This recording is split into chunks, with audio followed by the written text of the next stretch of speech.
For more, let's bring in Axios business editor Dan Primack. And Dan, we wanted to mention the J&J spinoff as a sign that, it's not all things being shuttered, but we have seen a little bit of a spike in bankruptcies here.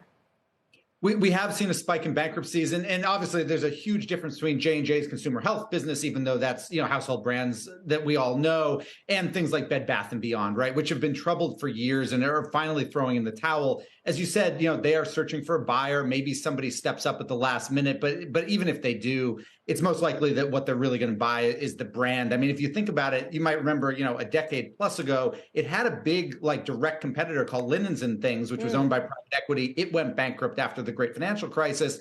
Linens and Things technically still exists as a brand, but not as something that's on anybody's street corner. Right. People are trying to figure out, in Bed Bath had its brief period of meme mania and all the rest of it, didn't really do much to capitalize on it. Were there management mistakes here, or were they, what could or should they have done? I mean, most of this is secular, right? This is a company that has really been trying to bail water out of a sinking ship for years now. Obviously had some CEO switches. They did have strategy changes. I think a lot of people might look back a couple of years ago. They did a sale leaseback deal with its real estate.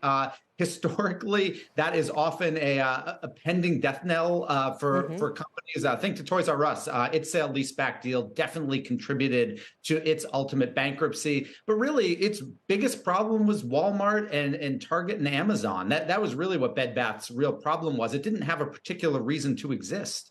So, I'm just looking through it here, and the corporate stories I mentioned aren't the only ones. You've got Subway trying to find the sale. It's a $10 billion deal. You point out Authentic Brands. They've taken Vince, which is, personal favorite. So there is some activity, although as we saw in earnings from Goldman and Morgan and the likes, these aren't the kind of big blockbuster type deals that are really their bread and butter. No, I mean, what you're seeing in the retail space right now is bargain hunting, essentially, right? So Walmart, as you say, is selling off a bunch of these D2C brands that it bought when a guy named Mark Lohr was kind of running its digital practice. Walmart's even shut down Jet.com, which is the thing they bought from Lohr, which put him in the first place. So yeah, Walmart is just trying to get rid of all of its D2C stuff. And this is bargain hunting. Subway isn't exactly a bargain, but it's certainly not worth what it would have been several years ago. It seems that there's a group of private equity firms that might look to take that. And then, yeah, Bed Bath, Authentic Brands is kind of the other side of Walmart, right? It keeps buying up things that are relatively low valued and are struggling either in public markets or that big companies want to sell off. Yeah, you make a point, too, when we look at the IPO. So, is the window open? Okay, it's cracked open a little bit, maybe. And corporate spinouts are working. By the way, the fact that they're working in a landscape when 85% of companies that went public via traditional IPO in 21 or 22 are below their offer prices. 85%, that's astonishing.